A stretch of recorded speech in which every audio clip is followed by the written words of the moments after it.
चला दादाजी हमने जा। हाँ बेटा, अपन ध्यान रखिए। चला हम इनकरा के छोड़ के आवता नहीं अम्मा। बाय अम्मा, अपन ध्यान रखिए। बाय दादाजी।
प्यारे उन्नी, प्यारे उन्नी, हमरा के तोहरा से प्यार हो गइल बा।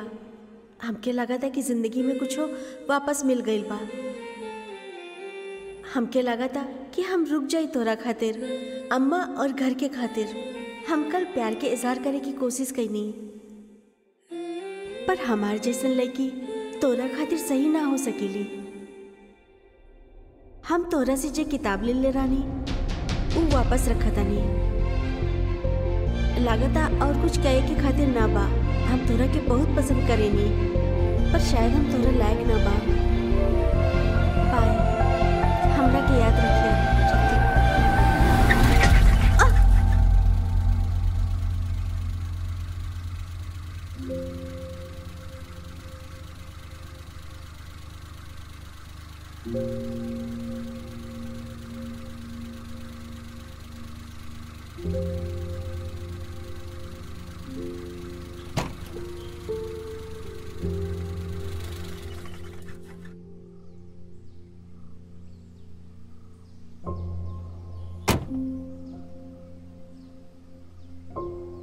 हम तारा खातिर जल्दी से जल्दी एगो मंगलसूत्र बनवाएम।